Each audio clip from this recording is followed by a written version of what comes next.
साथियों सलाम, नमस्ते, सत श्री अकाल और जय भीम जोहार। साथियों ये कहानी केवल जयराम कुमार महतो डुमरी एमएलए के वायरल वीडियो की नहीं है।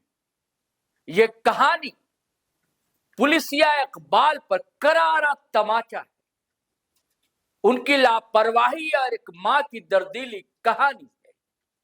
ये वो कहानी है जो एक माँ बच्चे को गर्भ में 9 महीने रखती है और उसके बाद अचानक जब बड़ी होती है बच्ची और लापता हो जाए, कहीं कुछ अता पता नहीं, थक जाए उसकी आंखें, उसके पिता के पैर में बीवाई पड़ जाए, पुलिस थाना दौड़ते दौड़ते।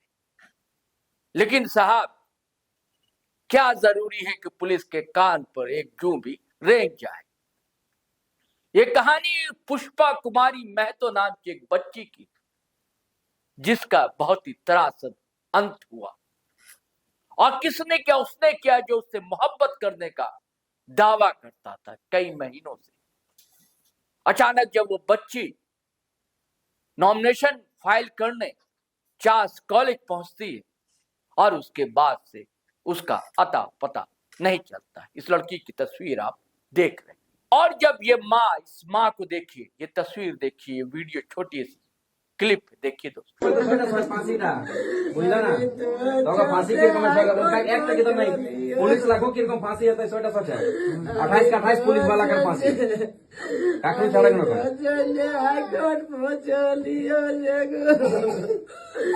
भगवान होगा रास्ता दिखाने वाला हमें नहीं ठीक।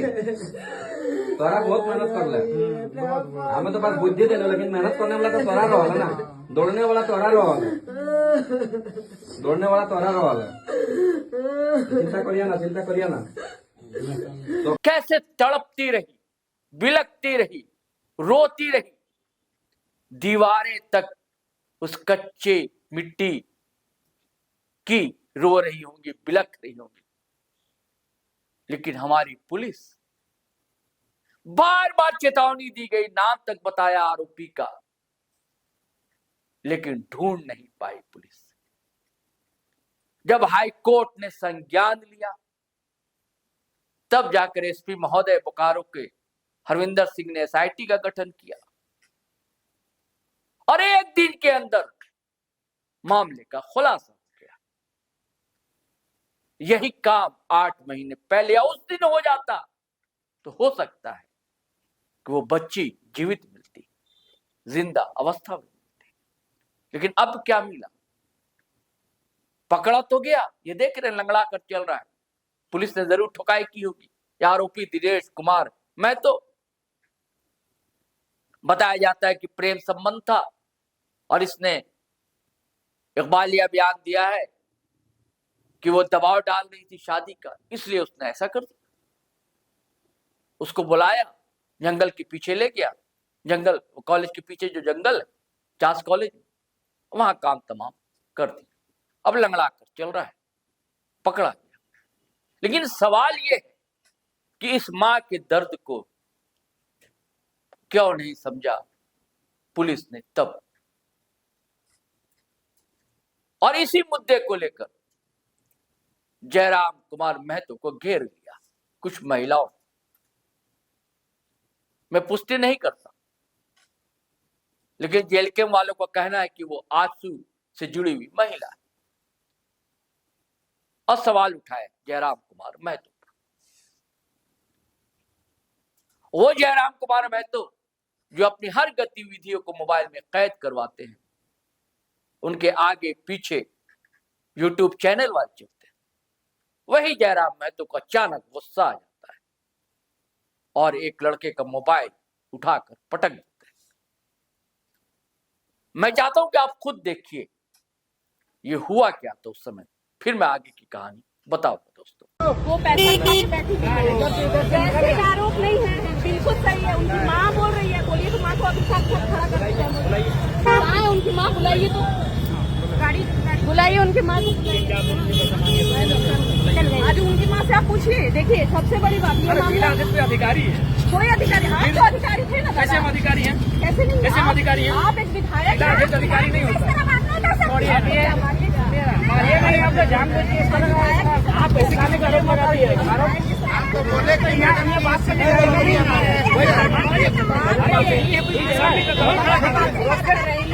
नहीं तो पब्लिक के लिए पैसे कैसे बोलते हैं किसी के बारे में? किसी से बात कर रहे? अच्छा एक बात बता, आप एक महिला है, आपकी मीडिया कैमरा कर रहे, वहाँ किसी महिला के बारे में बोल दीजिएगा, आपके बारे में बोले पैसा लगेगा। हम लिए होंगे क्या लिए? हम लिए क्या? तो आपको कोई भी ली है क्या? अरे भाई आपने क्या मजा लगा की बता करने में मजा लगता तुम लोग करने में इस नाटक करने में तुम लोग की बीच में तुम लोग मत करो तो नहीं करना तुम चला होता जरा मत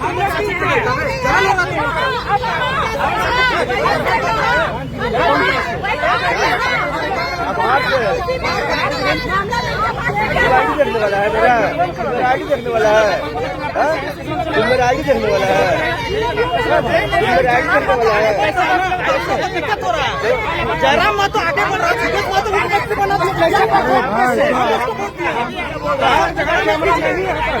आपको क्या बोल रहा है कुछ नहीं काम के सीधे मत दो समझ जाना उसको 50 लाख खर्चा किए हैं कुछ नहीं काम किया सीधे मत दो मारो तो सीधे मत करो काम किया था आपको झारखंड को उसके वाला सीधे मत कौन पैसा लिया कौन वीडियो की कौन पैसा दिया कौन लिया पैसा। तो आपने जयराम कुमार महतो का ये गुस्सा होना, एक फिल्म आई थी ना अल्बर्ट पिंटू को गुस्सा क्यों आता है, तो जयराम कुमार महतो को भी गुस्सा है। गुस्सा अक्सर आता है, अधिकारियों पर आता है, कर्मचारियों पर आता है, अव्यवस्था के खिलाफ आता है, फूटता है, लेकिन अपने ही लोगों के खिलाफ पहली बार गुस्सा फूटता हुआ दिखा है। इसे स्वीकार करना होगा।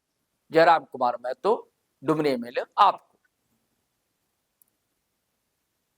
आप लोकप्रिय विधायक, आप जाएंगे तो भीड़ जुटती है और लोग चाहते हैं कि हर पल आपका कैद किया जाए,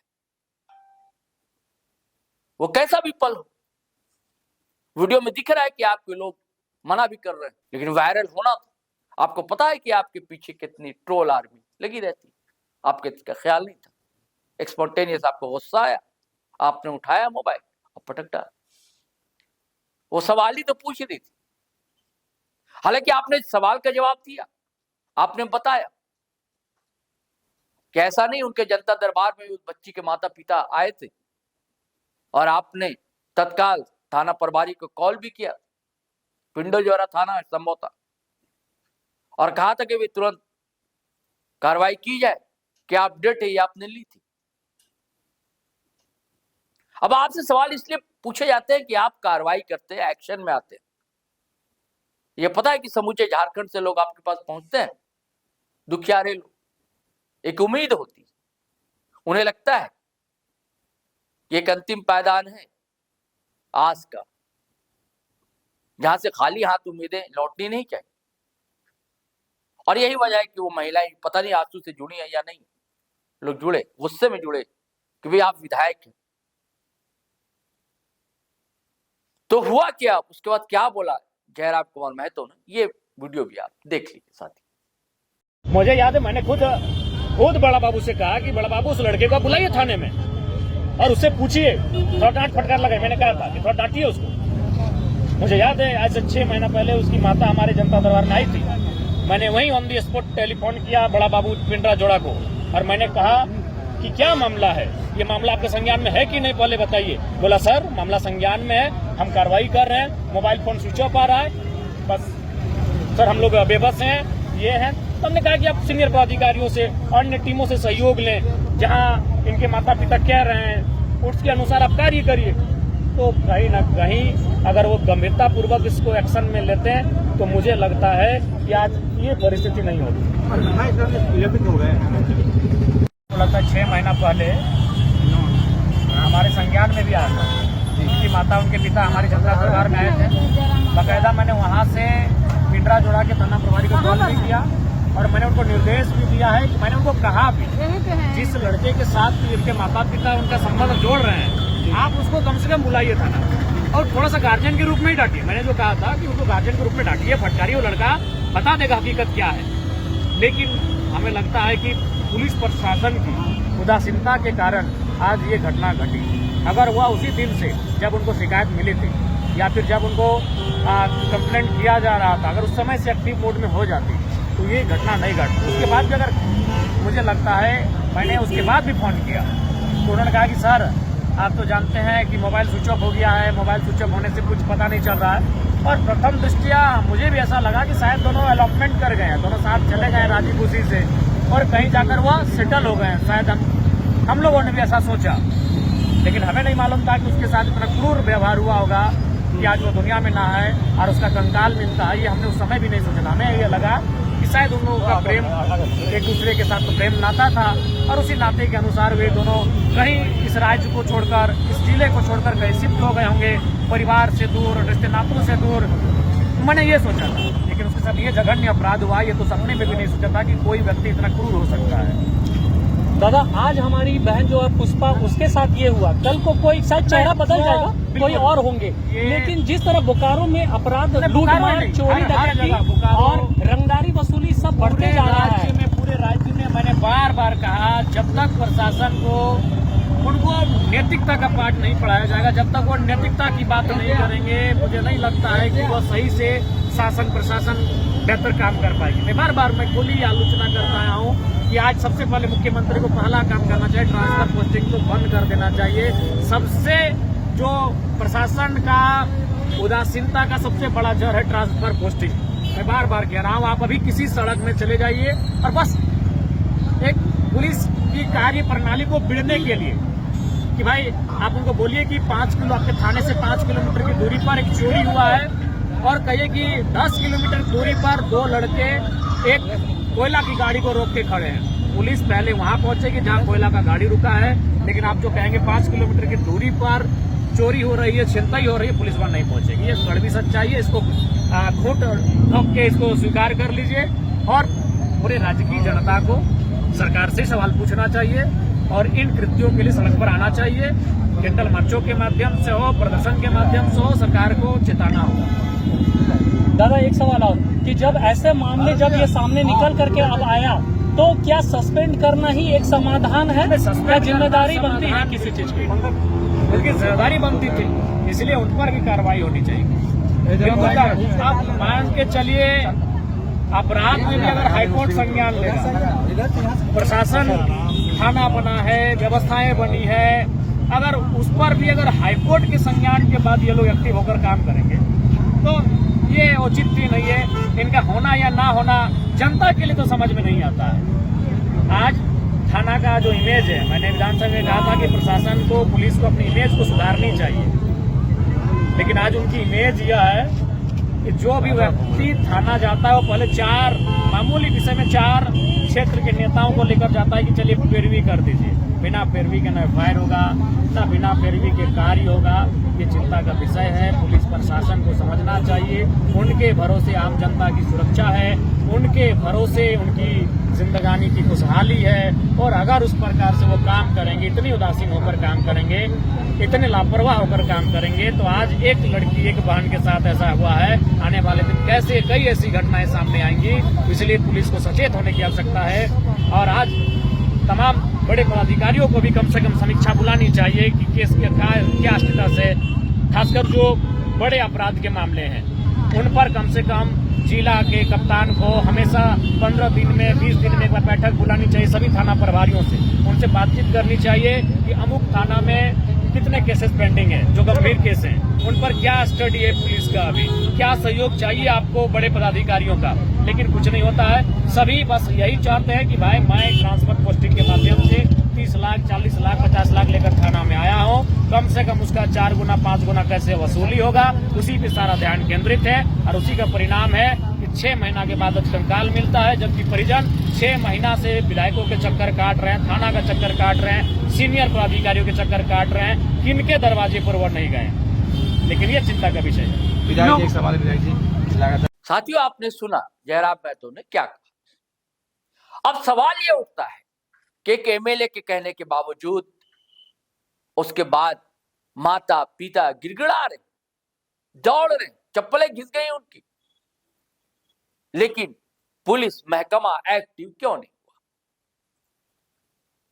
ठीक है कि पुलिस कप्तान ने थाना प्रभारी से लेकर और भी अधीनस्थ कर्मचारी पुलिस कर्मी निलंबित कर दिया, उनकी संख्या 28 बताई जाती है। क्या इससे मामला सुलझ जाएगा? क्या ये एक सजा है? क्या इससे आंखें खुल जाएंगी जो पट्टी लगी हुई? उनकी मानसिकता को कैसे बदला जाएगा? झारखंड की पुलिस के इकबाल आखिर बुलंद कैसे हो? सरकार को सोचना होगा, विचार करना होगा। कई घटनाएं लगातार अपराध की बढ़ रही हैं। अब पुलिस महकमे पर सवाल उठ रहे हैं, उठना वाजिब भी कि अगर शुरुआत में उसी दिन, जिस दिन थाने को सूचना मिलती है कि एक बच्ची लापता है, अगर एक्शन में आती तो बहुत कुछ हो सकता था। गिरफ्तारी तो हुई, कितना बात? क्या हर मामले में हाईकोर्ट को दखल देना होगा? तब जाकर पुलिस एक्शन में आएगी? सवाल कई है दोस्तों, और सवाल ये भी, सीधा सवाल जयराम बाबू से